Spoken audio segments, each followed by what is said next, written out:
comrades, this is Sheddy here, and I'm back with a brand new video, and today I am going to be taking a look at my top 10 most anticipated movies of 2021, so without further ado, let's get right into it.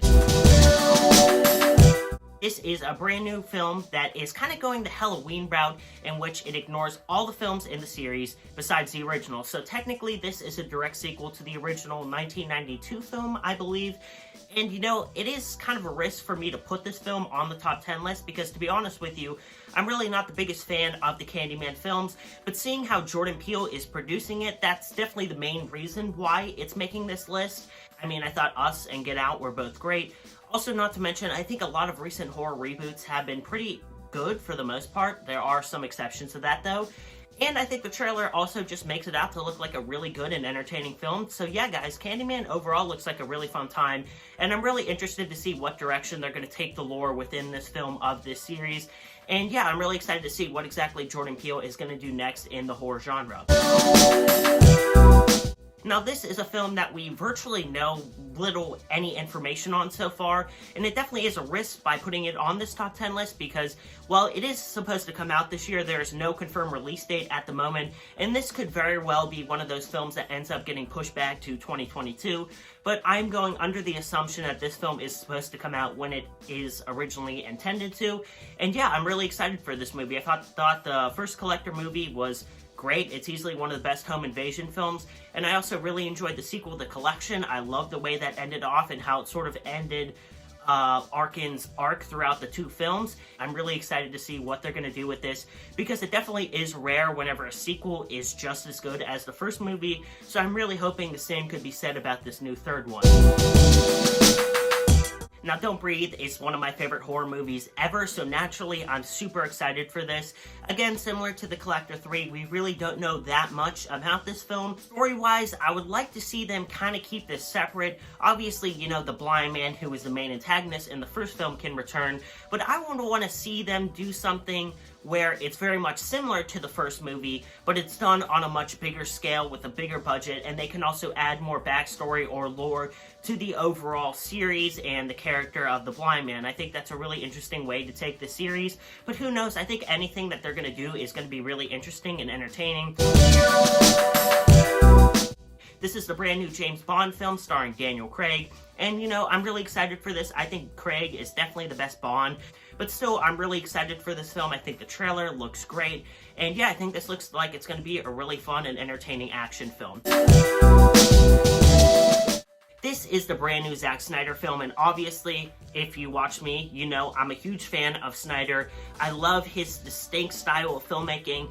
I thought Dawn of the Dead was easily one of the greatest zombie films ever made, and with this being a zombie movie, obviously I'm really excited. It basically follows, you know, a group of criminals going into this area that is sealed off. There's a zombie virus there. It's in the Las Vegas area, so they're going there to get all the money because everything has been left behind. So basically, this is a zombie heist film with Zack Snyder directing. I mean, that just sounds awesome. I'm so excited for this. I also love his other films, Watchmen and Batman vs. Superman, and I'm super excited for the Snyder Cut as well. But I think this looks great. I love the cast, and with Netflix producing, you know this is going to be a great film, and I'm really excited to see Zack Snyder return to the zombie genre and what he's going to bring to the table, because I thought he did a great job with the Dawn of the Dead reboot. Now, I usually wouldn't put this film on this top 10 list because, to be honest with you, I kind of hate the first movie, but seeing that James Gunn is directing this, that definitely makes me really excited for this. Also, not to mention, some of the stuff that we saw at DC Fandom really made me hyped for this. I think James Gunn has a very distinct style of filmmaking, and I think his way of writing scenes and action scenes, as well as that, works really well with the Suicide Squad character, so I'm really excited to see what he's going to do with this.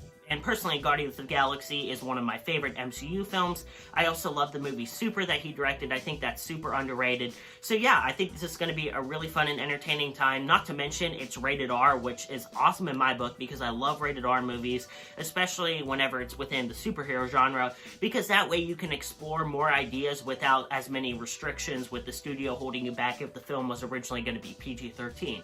I love James Gunn's work, so I think this is going to be really awesome. I mean, this is the matchup of the century. We have been waiting for this fight for like 50 or 60 years. I mean, the last time we saw these two characters together on the big screen was in the 60s or 70s with the Japanese Godzilla vs. King Kong film. And yeah, that's pretty lousy looking back on it, if I'm going to be honest. So I'm really excited to see a modern take on this. I think the recent Godzilla films have also been great. I thought 2014's Godzilla was okay, but many people, including myself, the main complaint regarding that film was the treatment of the character, because people wanted to see less of the humans and more of Godzilla. And they definitely did that right in the sequel, Godzilla King of the Monsters. I mean, we saw so much of Godzilla, and that was awesome. Not to mention Kong Skull Island was easily the best King Kong movie, and I absolutely love the version of King Kong that we saw within that film. Now, this was a film that I was pretty skeptical about, if I'm going to be honest with you. You know, whenever they first cast Robert Pattinson as Batman, I was pretty upset because I love Ben Affleck as the role.